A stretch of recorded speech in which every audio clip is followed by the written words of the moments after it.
semua, welcome back to Yunus Education. Di channel ini kita akan belajar seputar hal edukatif yang datang dari dunia pendidikan. Dan pada video kali ini kita akan kembali memaparkan mengenai update tenaga honorer.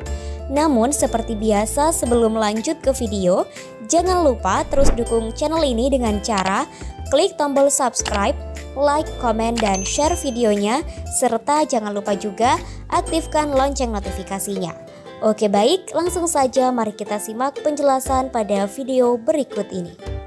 Pengangkatan honorer menjadi aparatur sipil negara atau ASN melalui pegawai pemerintah dengan perjanjian kerja atau yang biasa kita kenal dengan P3K merupakan hal yang dinanti-nanti oleh banyak honorer di Indonesia.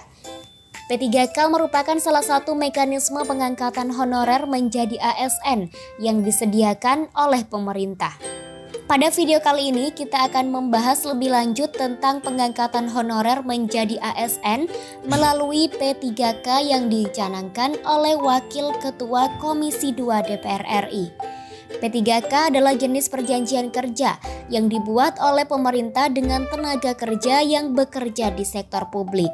Perjanjian ini diberikan kepada tenaga honorer yang memiliki kompetensi dan kualifikasi yang dibutuhkan oleh pemerintah. Tenaga kerja yang telah memperoleh P3K memiliki status yang lebih stabil dan hak-hak yang setara dengan ASN lainnya. Untuk mendapatkan status ASN melalui P3K, tenaga honorer harus memenuhi persyaratan yang ditentukan oleh pemerintah. Persyaratan tersebut antara lain latar belakang pendidikan yang sesuai dengan posisi yang dilamar, memiliki integritas dan kompetensi yang dibutuhkan untuk menjalankan tugas sebagai ASN, serta telah bekerja sebagai honorer selama minimal 2 tahun. Setelah memenuhi persyaratan tersebut, tenaga honorer dapat mengajukan permohonan untuk diberikan P3K. Permohonan tersebut harus dilengkapi dengan dokumen pendukung seperti ijazah, sertifikat pelatihan atau kursus yang relevan dengan posisi yang dilamar, serta dokumen lain yang diminta oleh pemerintah. Setelah permohonan diterima, pemerintah akan melakukan seleksi untuk menentukan tenaga honorer yang layak diberikan status ASN melalui P3K. Pengangkatan honorer menjadi ASN melalui P3K memiliki beberapa keuntungan bagi tenaga honorer itu sendiri.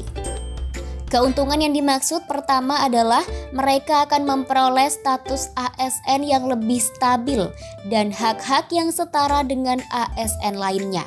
Kedua, mereka juga akan memperoleh gaji yang lebih baik dan jaminan kesehatan serta jaminan sosial yang lebih lengkap.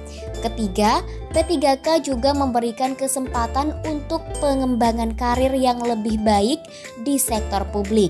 Di sisi lain, pengangkatan honorer menjadi ASN melalui P3K juga memberikan keuntungan bagi pemerintah dan masyarakat. Dengan mengangkat tenaga honorer menjadi ASN, pemerintah dapat memperoleh tenaga kerja yang lebih stabil dan memiliki kompetensi yang lebih baik karena telah melalui proses seleksi yang ketat. Sementara itu, masyarakat juga dapat memperoleh pelayanan publik yang lebih baik karena ASN memiliki tanggung jawab yang lebih besar dan diharapkan dapat memberikan pelayanan yang lebih baik pula. Kendati demikian, mengingat SE Menpan RB tentang penghapusan tenaga honorer pada tanggal 28 November 2023, kekhawatiran sejumlah pihak mulai bermunculan. Banyak pihak beranggapan bahwa penghapusan tenaga honorer ini akan mencederai hak-hak mereka yang sudah bekerja kepada negara selama bertahun-tahun. Namun, sejumlah solusi ditawarkan oleh banyak pihak terkait dengan penghapusan tenaga honorer menjadi ASN tahun ini.